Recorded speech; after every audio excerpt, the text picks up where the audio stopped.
Kings chapter 4, verse 1 to 7, the widow's olive oil. Hi everybody. Today we are going to learn about the widow's olive oil, and we are going to get in 2 Kings chapter 4, verse 1 to 7.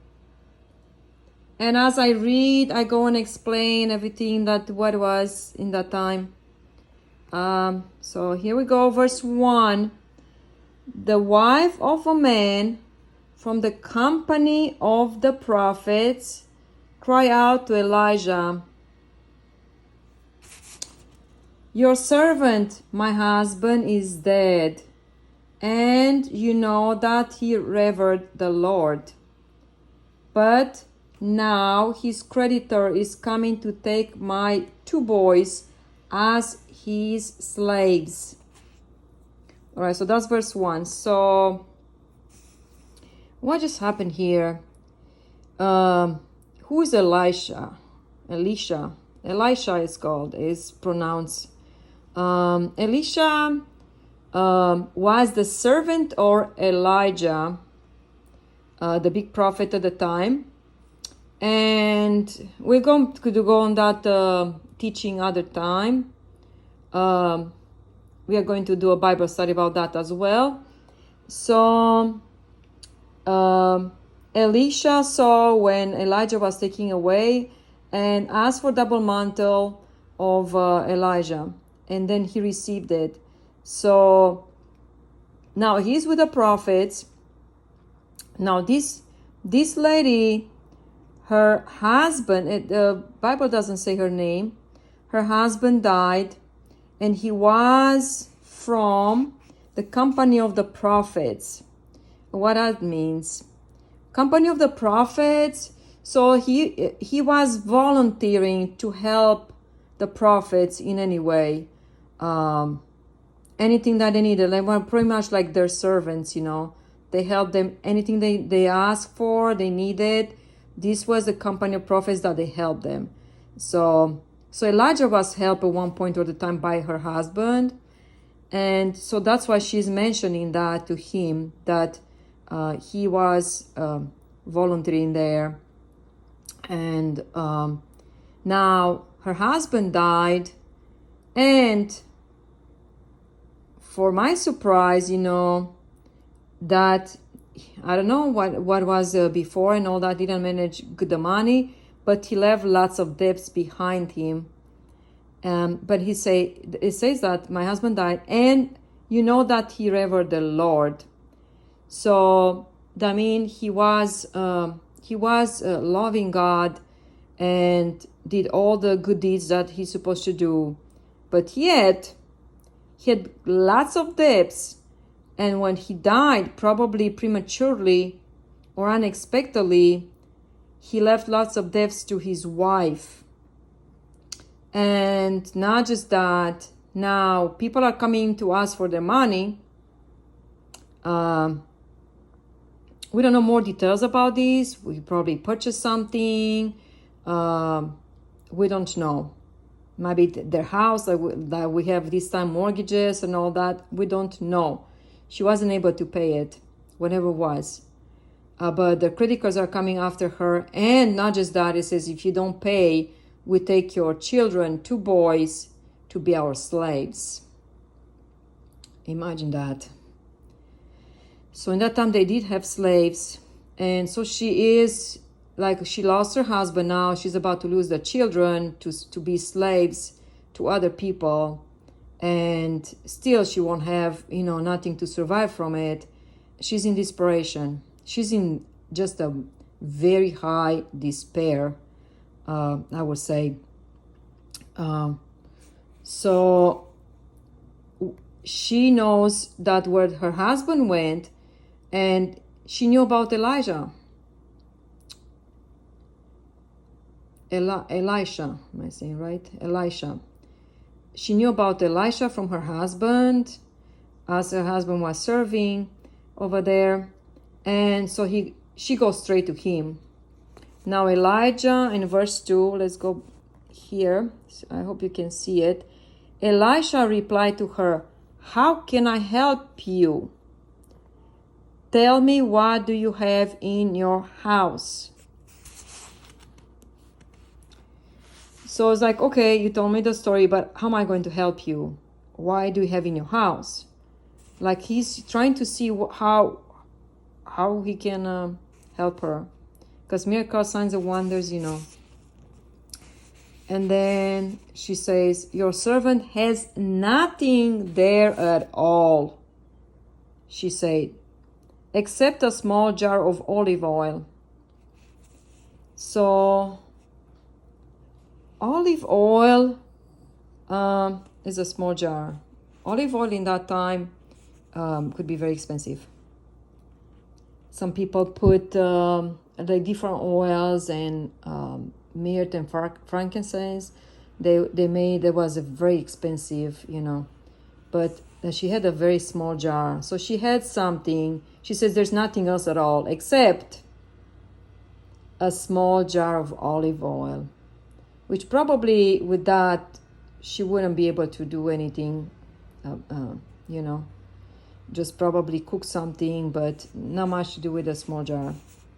So Elisha said, "Go run and ask all," that we are in verse 3 right now, "and ask all your neighbors for empty jars. Don't ask for just a few. Then go inside and shut the door behind you and your sons. Pour oil into all the jars, and as each is filled, put it to one side." So here's Elijah. Elisha has a revelation from God what to do, how to help the widow. So she's asking she says she has olive oil. So there's something that you can multiply. God doesn't let you empty-handed.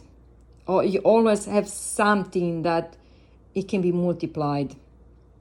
And so it goes with the olive oil. So to go and ask for empty jars, and not just ask for just a few, ask for lots. Go in whole neighborhood and ask for jars. People will give it to you. It's like, what is a widow wants to do with the jars? It's like, I don't know. I just need them. I need them. I'm not sure like what it was in that time. Like with the jars, you can put things in there like olive oil, specific jars, some I don't know, put preserves, like they make for the winter. I don't know, but so it was advised not to just ask for few, like, okay, give me 2, 3 here, 5, okay, I have enough. Ask for a lot, lots of them. We don't know, the story doesn't say how many jars she got, but then it says, like, it gives you strict instructions. Get the jars, as many as you can get, a lot. Then go inside and shut the door behind you and your sons. It's pretty much God operates.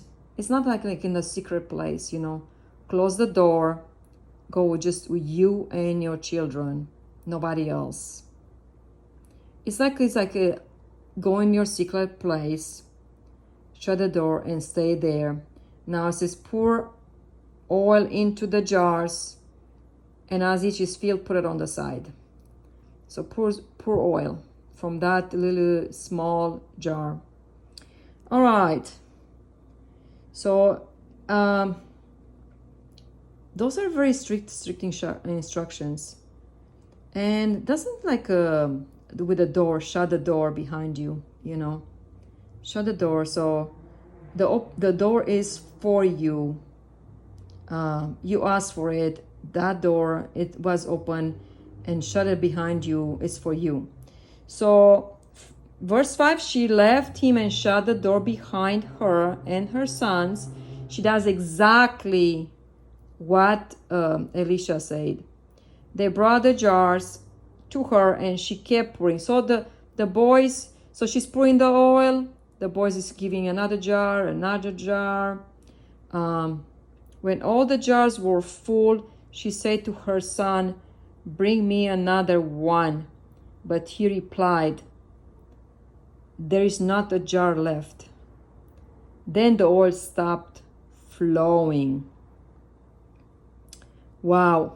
So she pours in all these jars. She could have 30, 40, 50. We don't know. The Bible doesn't say how many. But she got as many she could get from anybody in the neighborhood or whoever she knew. And she did exactly how the prophet said. Pour them in the jar. And then it's interesting, right? The oil stopped flowing when she didn't have no jars left. It was just enough. It was pouring to fill up all these jars. It could be 100 jars. We don't know. But when she didn't have no more jars, it stopped flowing. So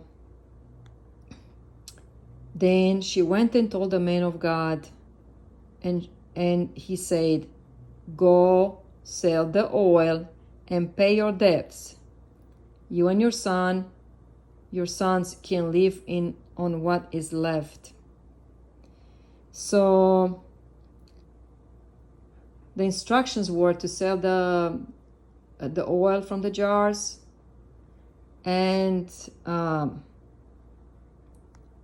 she will have that much, so she will pay all her debts, and not just that, she will have left to live. Her and her children, her sons, can live on what is left. So it was that much. It was that much. Don't you think that always, when you have something, a small amount, and you have to go to the right person. They have like now she had a little bit of tiny bit of oil, olive oil, but she went to the right person. So when you see that you are in such a distress and in such a big problem, you have to go to the right source. You have to go to God and ask God what to do. Cry out to God is what I'm going to say here. Cry out to God, as this widow did. Before the things are getting worse, God will instruct you what to do and follow exactly the instructions.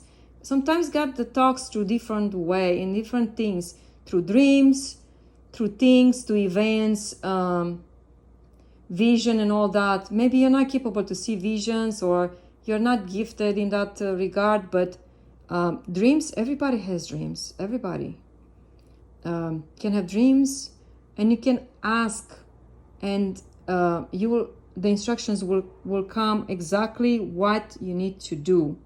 Like this widow, she didn't lose her sons because she went to the right source. So may as this widow found a way of living, may these years will be blessed, like your oil. I put in quotation that your oil, your prosperity will come upon you. Your provision will come like the camels, one after another, like a caravan of camels will come one after another, will be with anything that you need, will be an abundance of provision. Like this widow, she found peace and satisfaction, and all the provision and prosperity that she needed, it came in the short time. Follow the instruction what God gives you and leads you, and believe it or not, you will find your peace in the right place, and you will be extremely blessed. So here concludes our Bible study for the day, and I say God bless you, and we'll see you next time.